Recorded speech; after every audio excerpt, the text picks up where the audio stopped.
Good evening, everyone. We are here tonight to do a webinar on the reopening of school for the 2021 school year.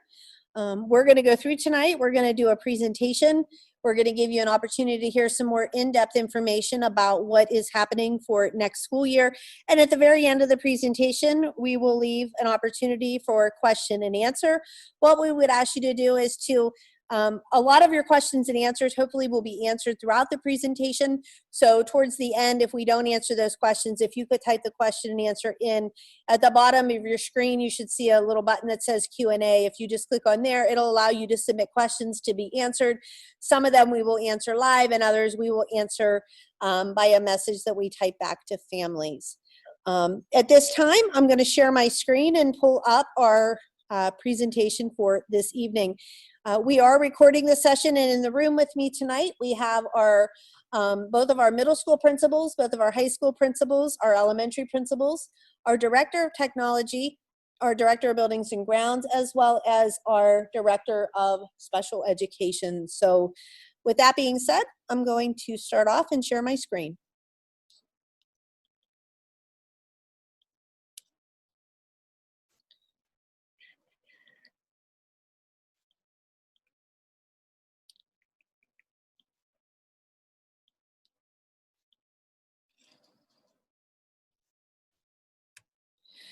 So this evening, we have some key points that are going to be covered. We're going to talk about the reopening of school.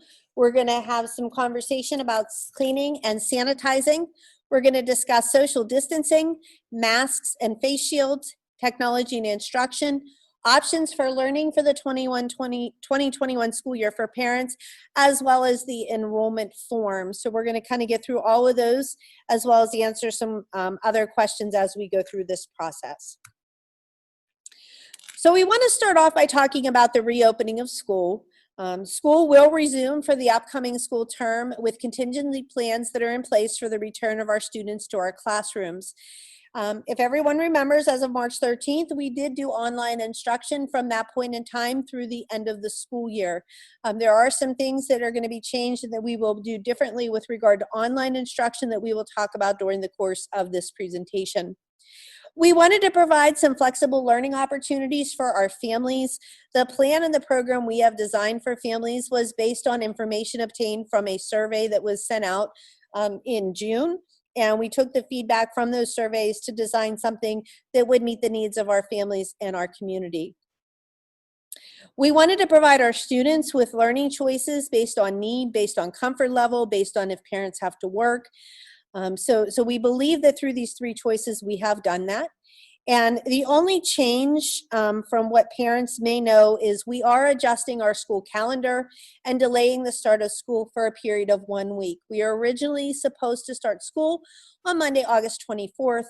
We will be starting school instead on Monday, August 31st. There are two reasons for that change in the start of school. The first one is we have ordered Chromebooks for our students in grades K to 12. So we are working to get that shipment in prior to school starting.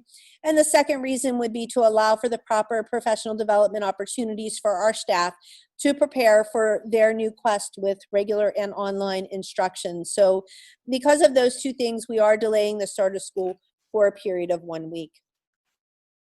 We want to start off tonight talking a little bit about cleaning and sanitizing. Our buildings and facilities have been deep cleaned prior to the start of the 2021 school year. We have been working on that since March 13th and over the course of the summer.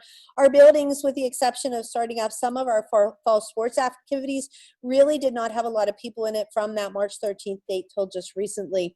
So we have had the opportunity to do our deep cleaning, filter changes, and those types of things within our facility. Our daily cleaning protocols have been adjusted to meet the requirements of the CDC, the State Health Department guidelines.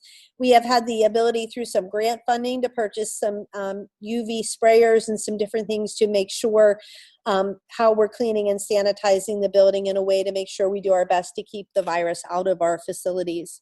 We also are talking about cleaning as far as buses, classrooms, cafeterias, and other areas within the district. Obviously, our hard surfaces and equipment are wiped down after each use.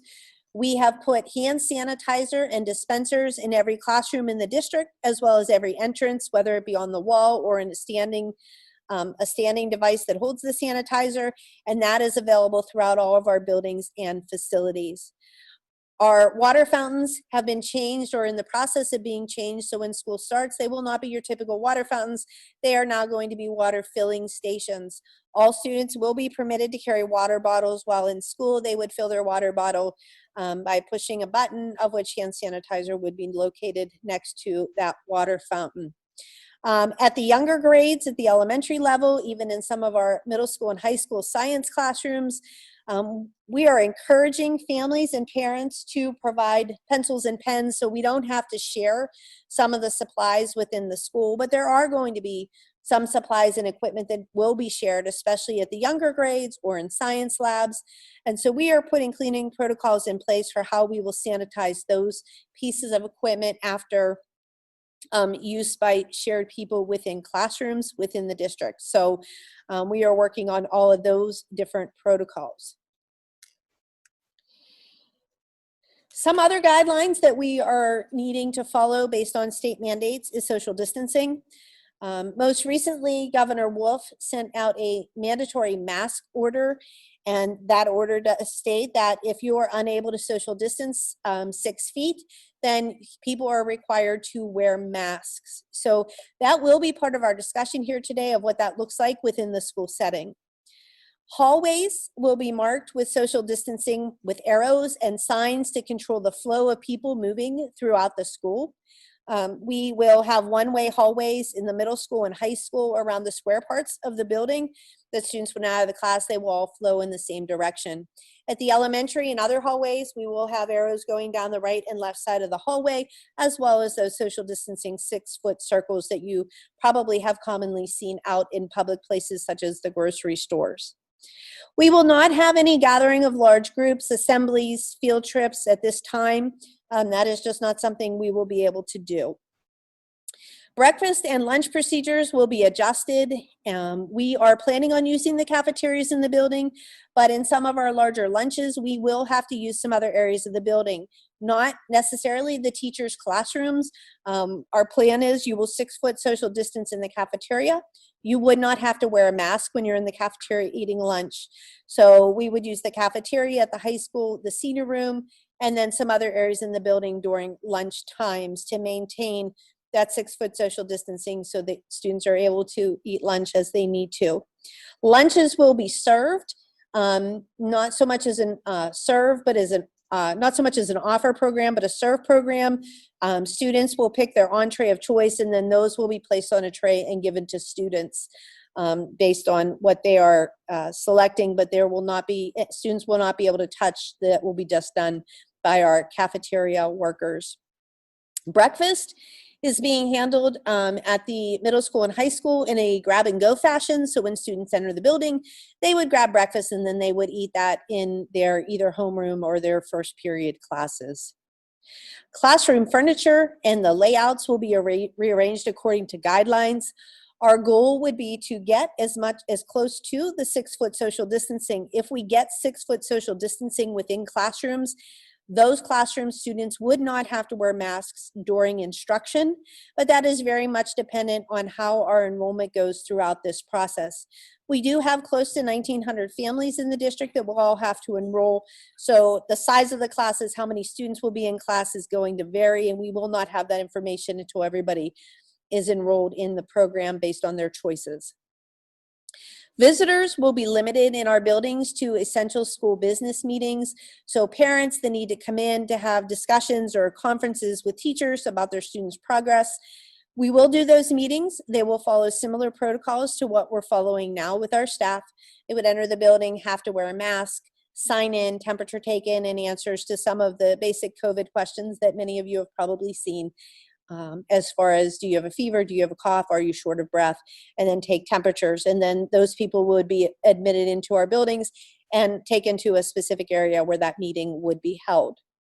One thing that we will ask parents, we will not be taking student temperatures upon entry into the building. We've done a lot of research on this and have had many discussions, and there's no research that says taking a student's temperature prior to entering the building prevents COVID-19. So what we're going to be asking is that parents should monitor their child's health and communicate any concerns with the school nurse. If your son or daughter is sick, not feeling well, or has a temperature, we would ask that you do not send them to school that day. And that is going to assist us in our quest of making sure we provide you with a sound quality education in a safe environment. With regard to masks and shields, students will be required when 6 feet social distancing is not feasible to wear masks and shields. So in buses, students are going to be seated two to a seat in a bus. Students will have to wear masks on buses. They will have to have them prior to getting on the bus. When students are picked up, they will be asked to move to the back of the bus, and that's how our buses will be seated and assigned. We are encouraging, and we have a number of parents who are interested in transporting their child to school. We encourage parents to transport their child if and when they are able, because that allows us some extra space on our buses for those parents that don't have the ability to do that. We are also encouraging our high school students with valid PA driver's license to drive to school when they are able, lifting some of the restrictions we have done previously on our high school drivers. Entering and exiting the building, students will be required to wear the masks and face shields, as well as in transit in the hallways, restrooms, lunch line, nurse's office. Anytime there's transition, they would be required to wear those masks. And like I said a second ago, in some classrooms, depending on circumstances, if the desks are able to be 6 feet apart, you would not have to wear them during instruction, but we don't know when and if that would occur. There has been some question if a student has a documented medical issue, or if a staff member has a documented medical issue, would they have to wear the masks?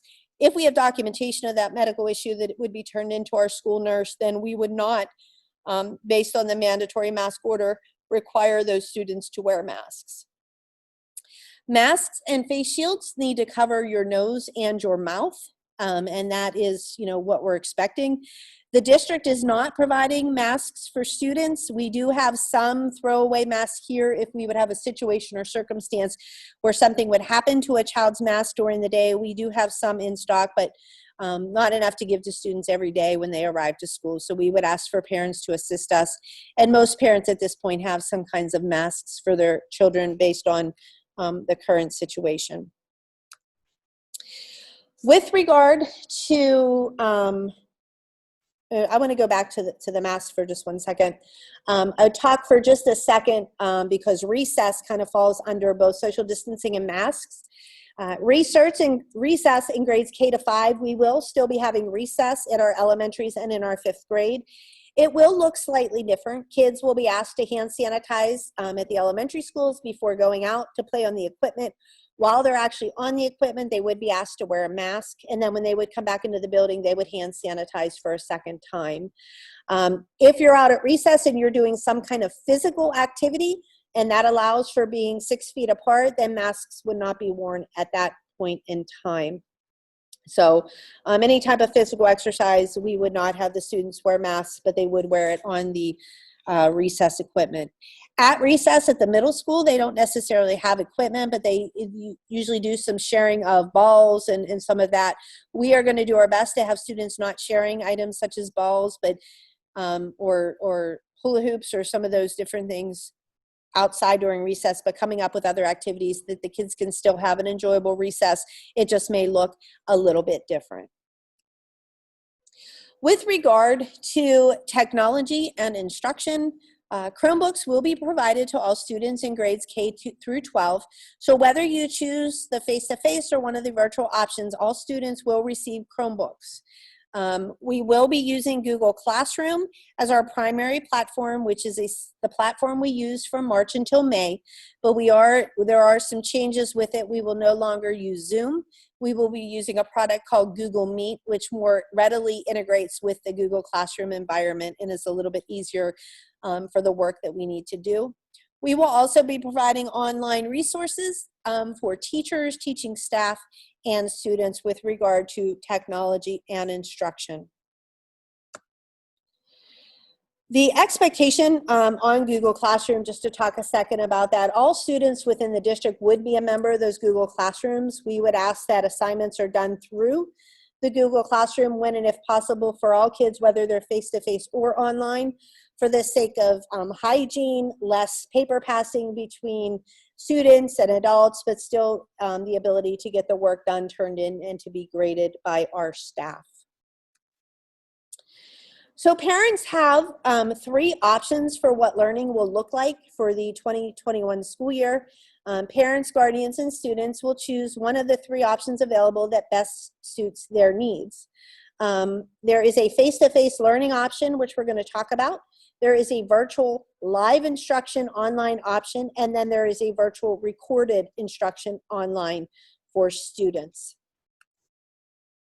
The face-to-face instruction is that students would attend school in a regular classroom setting in a traditional manner.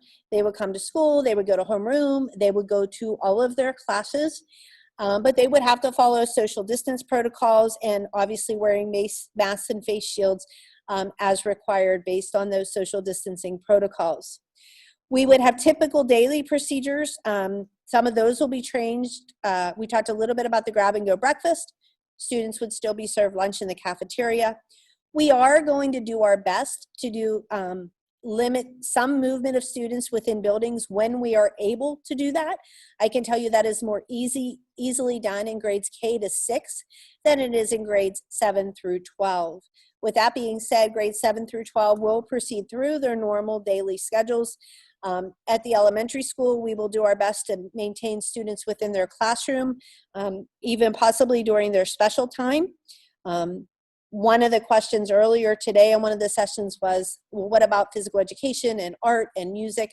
We will still be teaching all of those subject areas within the classrooms. Teachers will be expected to teach lessons, whether it's face-to-face, live, or recorded, but we will try to limit the movement of kids when we are able to.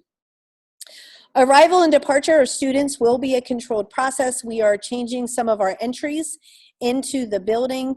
At the high school, there will be an entry for our student drivers. There will be an entry for those coming off the bus, and there will be a third entry for parent drop-off. And so to try to spread things out, only one bus would be released off at a time to allow time for students to get in and properly be distanced as they come through our security processes. At the middle school, the same thing. We will add a few drop-offs there in order to accommodate. And then finally, at our elementary schools, the drop-offs would be done one bus at a time through the front of the buildings. The second option for parents is the virtual live instruction online. So students would work from home following their normal classroom schedule and time frame. So students are at home and they would every day log into their classes in the morning at 7 at the high school, 8 at the middle school, and 9 at the elementary school. Students would log into their homeroom, teachers would take attendance, and they would follow their normal bell schedule. So if I had English 9 period 1, then I would log into my English 9 class period 1, and I would be able to view my teacher teaching a lesson. The lessons that are in the classroom that are being taught are being recorded to be able to be shared with our virtual remote instruction option. Students would not have their cameras on or their microphones on during that live instruction, but after the teacher was done teaching and doing the live instruction, they would have the ability to ask the teacher questions or get some assistance based on what was happening in the classroom environment. Students will not have the ability in that live instruction to interact, though, in the classroom with other students in the class. The video recording will only be on the teacher in the front of the classroom during the main part of that instructional lesson. Students will be able to access that Google Meet link to be able to get in live to teacher's classroom through their Google Classroom, and it will be their regular YAC teachers. Unlike in the spring, all assignments, activities will be graded and recorded, and attendance will be taken and recorded daily. So that is something different with our remote instruction that was then from what happened in the spring. Not all assignments, and there was different amount of time that people had to complete things. In both of our remote options, students are expected to log on every day. It's just the time in which they do the login. Under a virtual live, it would be like they were in school attending class on a regular scheduled basis. The third option is the virtual recorded instruction. So in this option, this is an option that is ideal for working parents or parents that want to be able to work with their kids at home. So students work from home, but they're able to follow a more flexible schedule than the live instruction, where they can utilize the entire day, morning, afternoon, and evening, to view the teacher's instruction. Whatever instruction is given face-to-face should be the same as what's given virtual live instruction, and what is the same that is uploaded for the virtual recorded instruction. Work can be done outside the school day, but completing the work according to teacher due dates and deadlines is still going to be expected. Assignments will be graded. So unlike in the spring, where if people couldn't log on till Thursday and maybe they did assignments for Monday, Tuesday, Wednesday, Thursday, students are expected, even under the virtual recorded instruction option this year, that they are logging on and completing work every single day, and their grades and attendance will be taken on a daily basis. So when will the teacher's lessons be uploaded? I can tell you that they will be teaching in class, doing face-to-face and live instruction. So when they have the opportunity, they will upload those videos. It could be after the lesson, it could be a couple hours later, it could be at the end of the day. So it is very much dependent on when they have the opportunity to make that upload. The other thing that parents choose to do the virtual recorded instruction, the teacher's workday is during the course of a regular school day. So if kids on the virtual recorded instruction have questions, concerns, they would be encouraged to email the teacher, with the understanding that teachers have no obligation nor are they expected to answer questions. You know, some people work at 2 in the morning. Nobody is expecting anyone to answer at 2 in the morning. The expectation would be that teachers would respond upon sometime during the course of the next school day. So just so parents are aware, if you choose a virtual recorded instruction, access to teachers during off hours would be not possible. There is an enrollment form that is located on the York School District website at www.yorksd.net. All parents must complete the enrollment form prior to August 2nd. We implore you to do that. We need all families to sign up on that enrollment form, because any family that doesn't sign up, we're going to have to make individual phone calls in order to be able to get the school year started. So please take the time to fill that form out. It's very short. It doesn't take a very long time. Some questions this morning that had came up about the career and technical education at the high school level. The CWCTC will be providing some of the same options for families as we as a district are, with face-to-face instruction, live instruction, and recorded instruction. So those families that go to this, or those students that go to the CWCTC, would continue on with their educational choices with that program. We had some questions about gifted competitions. Gifted competitions, right now we are not taking any field trips, so I am certain that as we go through the school year, some of the gifted competitions will be made remotely and be remotely available, and we will participate in any of those that we are able to service and do our best with regard to our special needs populations. If you have special needs students throughout the district, Mrs. Hildebrand, who is our Director of Special Education, or Ms. Little, who is our school psychologist, are excellent resources to be able to ask questions and get answers to how we will be implementing your child's IEP based on what program you choose, and they can even offer thoughts and ideas and advice on what may be best to help you in making some of those decisions. I'm asking my crowd here, am I missing anything? Anything? Mr. Smack, I'm missing anything? Anything? Okay. Some of the questions from this afternoon and this morning were, if somebody, what are we doing as a district if somebody has it or is test positive, or Are we shutting down schools? What are we doing about classrooms? The school district, and we are in the process of creating protocols for what to do if students are sick, what to do if staff is sick, what protocols do we follow if a student or a staff member in a school has it, and we're following guidelines and regulations based on the CDC and information that we are receiving every day. So those protocols are currently, we are currently working on those. I can tell you that over the years we have had communicable diseases, you know, flu, measles, lice, a number of different things within the school. So we will follow protocols, but with this, we will follow the protocols and advice based on the information that we gather. And like I said, we are still working on those. Anything else that I'm missing? What? I don't know. So let me take a quick peek at our question and answer. We just have a few questions here. So do we have to pay insurance on Chromebooks if something happens? Who is responsible? We do not do insurance on Chromebooks. If something happens to the Chromebook as a parent, you would be responsible for that. So just keep that in mind, that we do our best to encourage our kids to properly take care of their equipment, but we also understand that accidents do happen. But the cost of insurance as compared to the cost of the Chromebook, we have not in the past years charged any kind of insurance for families.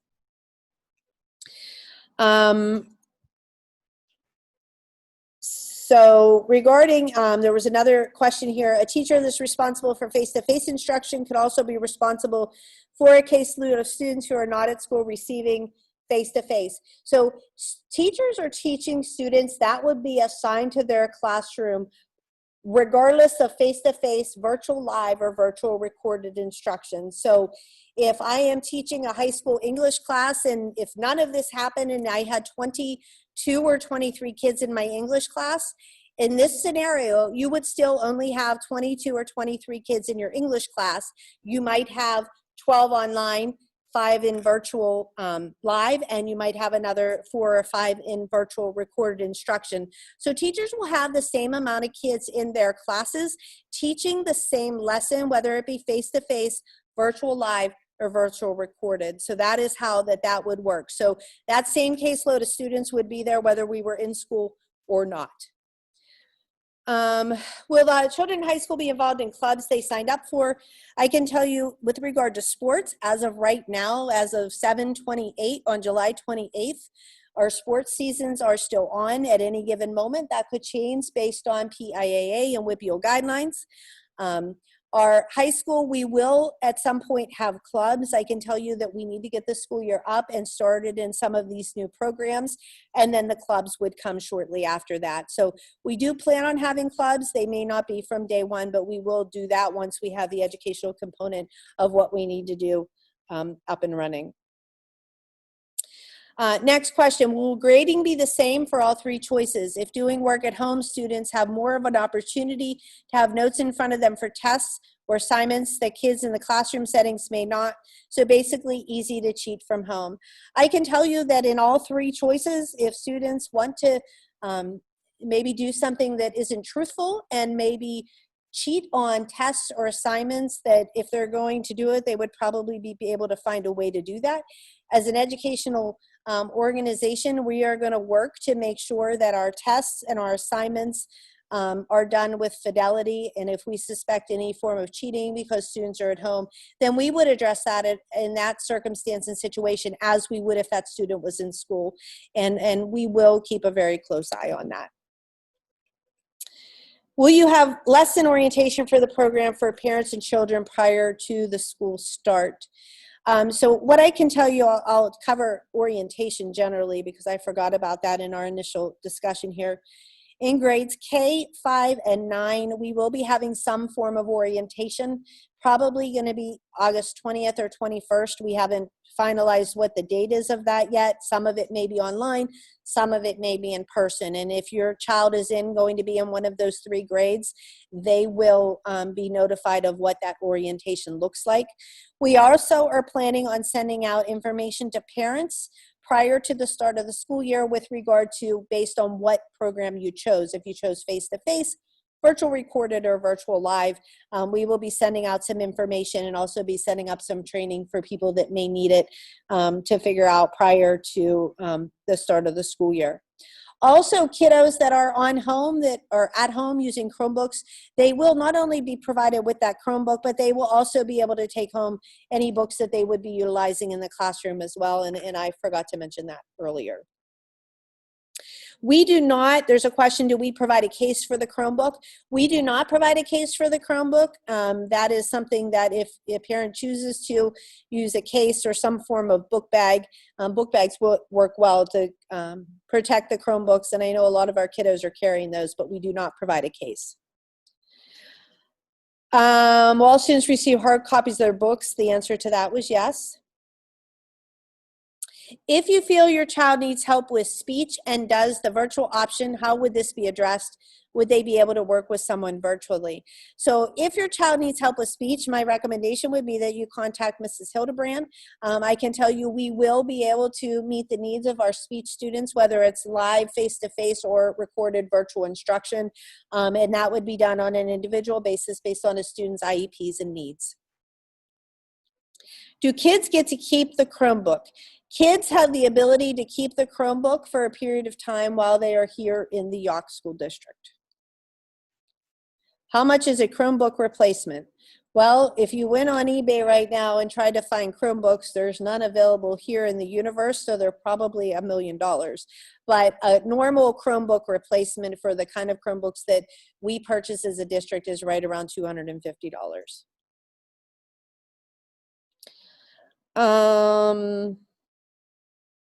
This is a stressful situation for adults. What if children become overwhelmed? Do they have the option to toggle from face-to-face to virtual live? And that's a good question that I forgot to answer. So it is very easy. If a parent chooses face-to-face and a kiddo comes to school and they're just not comfortable, whether it's wearing the masks, how the one-way hallways are set up, parents would have the ability to toggle to one of our virtual live or virtual recorded instruction scenarios. Going from face-to-face to that is easy. If you choose virtual live or virtual recorded, you would make that decision to pop back into the classroom at a 9 weeks time period.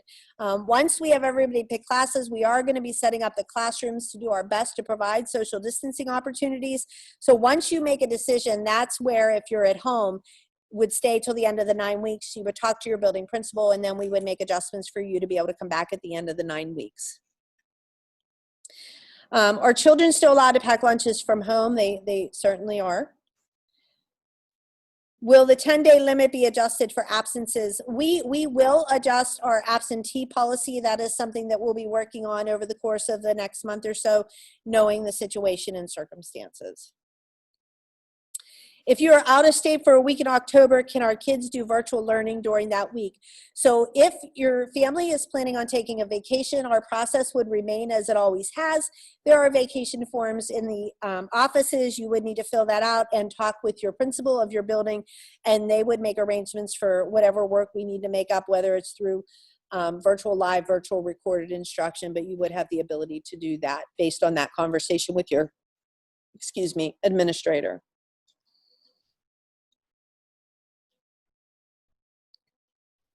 If at any time I don't feel comfortable sending my child to school, can I switch? The answer to that is yes. And are you decreasing teachers based on in-face students? We are not, because those same teachers that are teaching in-face are also teaching students that would have normally been in their classroom anyways, because they are teaching the students that are online, live and online recorded. Will elementary kids carry Chromebooks back and forth to home and school, or will it stay at school? At this time, we are asking that the students would carry the Chromebooks to and from school. Will the students be screened each day for symptoms upon entering the school, such as temperature being taken? We will not be taking students' temperature. We will obviously keep our eyes and ears open, as we do all the time as teachers and administrators. And if we see a student that seems to be experiencing some kind of symptom, then they would be sent to the nurse, and we would follow the protocols we have in place. But we will not be taking everybody's temperature upon entry. We are relying on parents to make sure that their students are well prior to putting them on the bus in the morning. If you choose recorded, will you have the option to also watch live? We are asking families to pick one or the other and to stick with that option. The attendance is taken differently in the live versus the recorded. And so for the sake of continuity, we would ask that whatever you choose, that you stick with that. I can tell you if you choose live, the teachers in the Google Classroom, the recorded session would be available for students to view. Maybe they had it in class and wanted to watch it again. It would be there recorded, so they would be able to watch it if need be. Is the virtual learning option going to be available all school year, or will the option be removed if the situation improves or a vaccine becomes available? That is a good question. I cannot answer that at this point, but what I can tell you, the plan we have in place right now is planned for the 2021 school year. If at a point in time that would change, then that would be communicated out to families. Will the students still be required to change for a physical education class? The answer to that as of now is yes. What time can students access the virtual recorded? Would it be when the class is over, then it can be viewed? Teachers will upload those videos when they have the opportunity to do so. So it will be sometime during the course of the school day. It may not be right after the lesson is taught. It does take a little bit of time to process, and then the time for the teacher to be able to actually do the upload for that.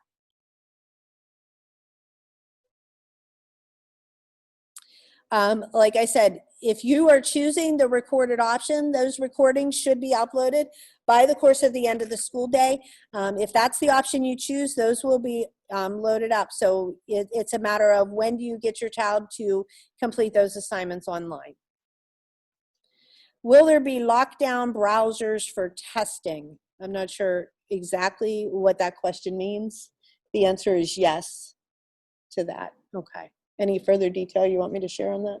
Basically, when the teacher creates a quiz, they can say this is a quiz, and that's the only thing that they see. Oh, okay. They can't access anything else. Okay. So in talking with the technology director who's standing next to me, so I wasn't sure if that meant for technology or something like that.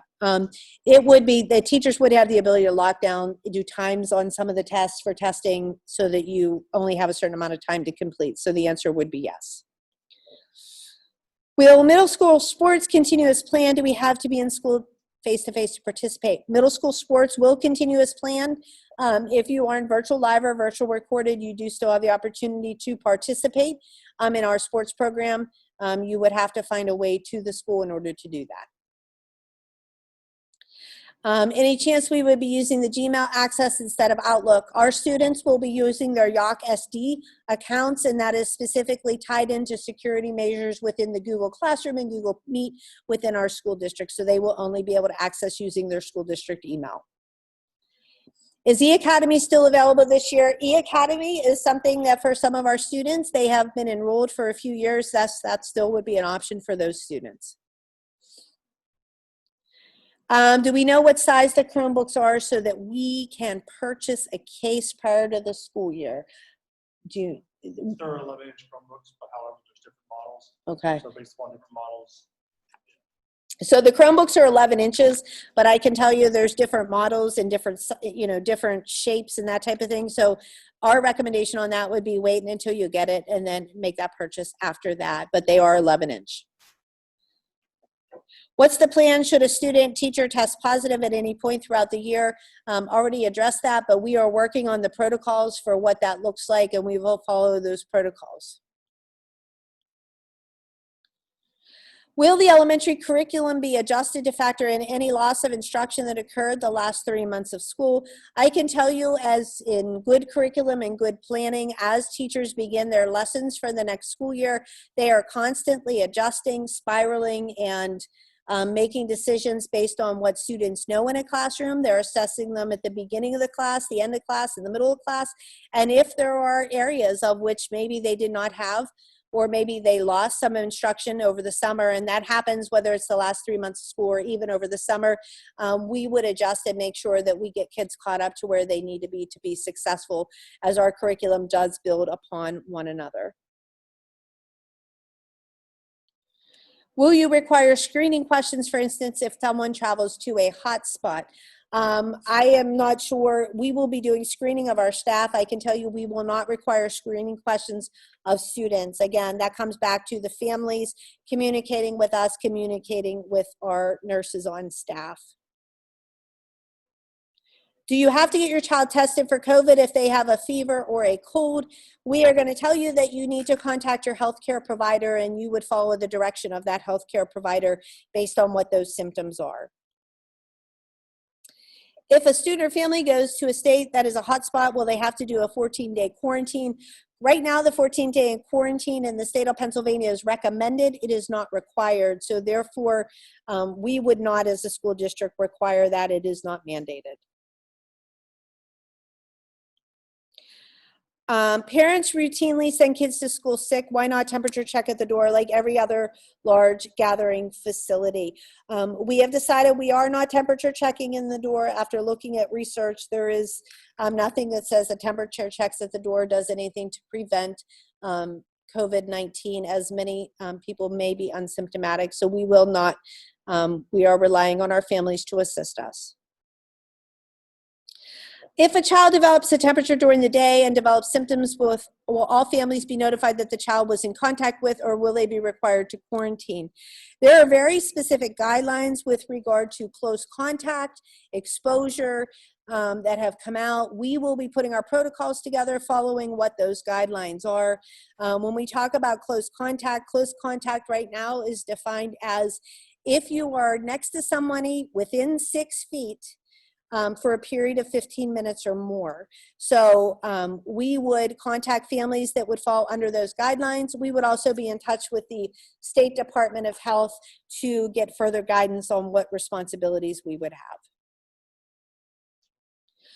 have. Next question, are they going to be 6 feet apart during lunch? Are they going to have transportation to VOTEC? And what happens if there isn't enough kids to transport? I can tell you they will be 6 feet apart during lunch. They will have transportation to VOTEC. That transportation will occur if students are in school from the school, as it would in a normal year. And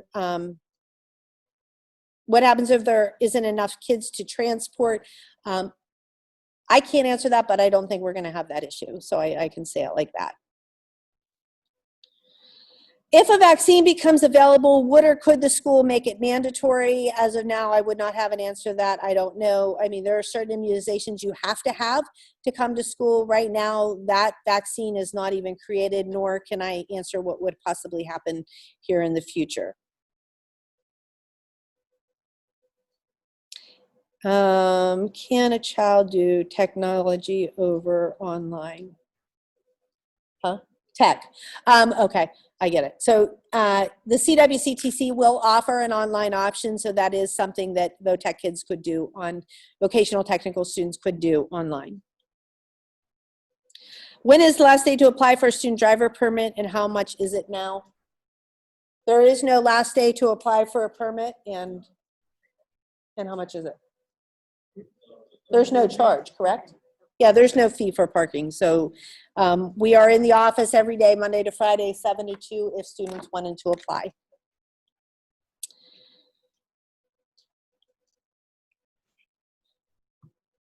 Answered that one. Will school flyers and info cards now be paperless? So will school flyers and info cards now be paperless? This is something that we're talking about procedural wise over the course of the next few weeks. We are putting together an online excuse system so parents would not have to send in excuses. You would do that online. We are still working on the informational cards and some of those things to figure out what's the best way to do that. So you should have more information on that in the next few weeks. If too many students sign up to attend, will buses be limited? Our buses will be assigned as they have in previous years, so we should not have a problem with limiting buses. Would the protocol be the same if a parent or a sibling tests positive that is not in school? So there are criteria out there with regard to, exposure, possible exposure, positive tests. Those protocols are all something we're putting in place for implementation at the start of the school year.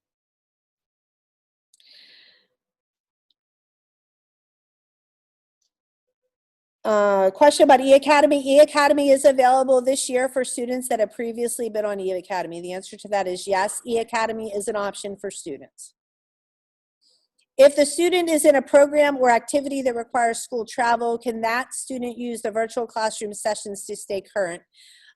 If they have filled out the proper paperwork with the building principal, then that would be worked out with the principal to be able to use that virtual, online, or live instruction. If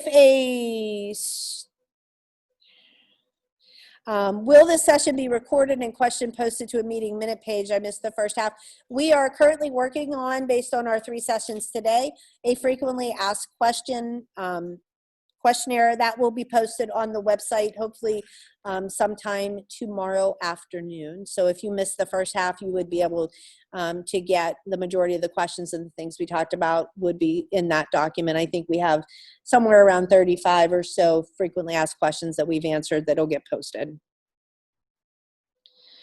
If you choose option 3, can you do live if you want to that day? Already kind of answered that. We ask that whatever option you choose, that is the option you stick with for the course of the 9 weeks.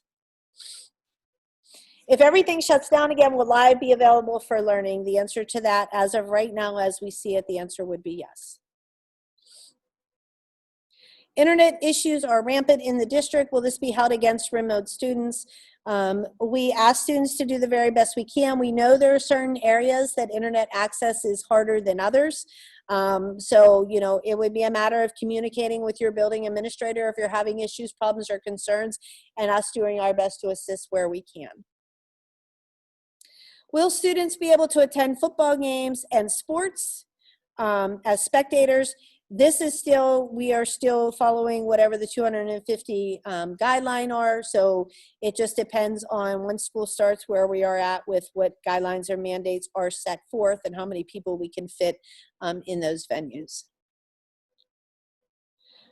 Positive comment here. Thank you for addressing this difficult situation and appreciate our hard work during this unprecedented time. Will there be clubs? The answer to that is yes, but not maybe at the very beginning of school. What is the difference between E-Academy and the option 2 and 3? E-Academy is taught through the Westmoreland Intermediate Unit. You still receive a Yawk School District diploma, but options 2 and 3 are Yawk, specifically Yawk School District teachers teaching classes as though it was a regular schedule within the district. When do we anticipate the school year calendar to be posted? I can tell you the calendar, if it wasn't already posted, it would be after the board meeting, which will occur in August.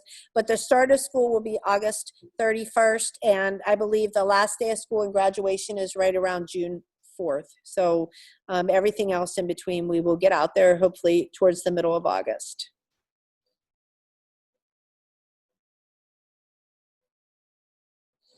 Does a child doing VOTEC online have to ever go to the CWCTC? I don't have an answer to that right now. I know that there is certain online protocols that CWCTC students have to do, different types of tests that may require you to be there. So that is something we will work through when that time and situation arises. Is the school planning on using plastic barriers at all throughout the school to separate people? We are not using, with the exception of in our cafeterias around our cash registers, as sneeze guards and that, throughout the building. Our plan is to use them in those. We are not using any kind of plastic barriers or plexiglass within our actual classrooms itself. We may use plastic type plexiglass for speech lessons or lessons that would require small groups, individual, where it's face-to-face in a close proximity with a student and a teacher. But we are not planning on using them on school desks or to divide students within classrooms. How will you do snow days virtually? I can tell you that we did apply to the state for flexible instructional days. So flexible instructional days would allow us, I think we applied for 5 days, that if we would have snow for 5 days, students would be able to do their online virtual learning and it would count as a school day. Are kids allowed to take their backpacks to their classrooms, or do they need to keep them in their lockers? We are following the same procedure as previously. Kids' backpacks should be left in their lockers during the course of the school day. Will option 2 and 3 be required to come to school for PSSA testing? We do not know with regard to standardized testing, PSSAs, when they are, or when we're having them. I can tell you that kids would have to take that standardized testing. What that looks like, I can't answer that right now, but we would communicate that with families. How will you socially distance students' backpacks and coats in elementary school? At sport practices, the bags have to be 6 feet apart. I can tell you at the elementary school, backpacks will be put on the back of the student's chair. They will not be 6 feet social distance backpacks in the elementary schools, in the elementary school classrooms.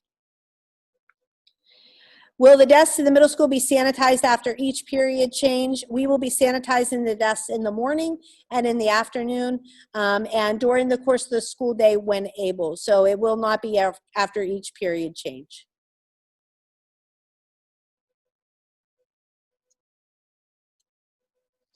Okay, so we came to the end of our questions. So with that being said, I would like to take this opportunity to thank our parents and our community members for their time and their efforts and attention this evening. I can tell you that if you hang up here and if you have any questions, anything you're not sure of, you are welcome to email myself or any of our building administrators.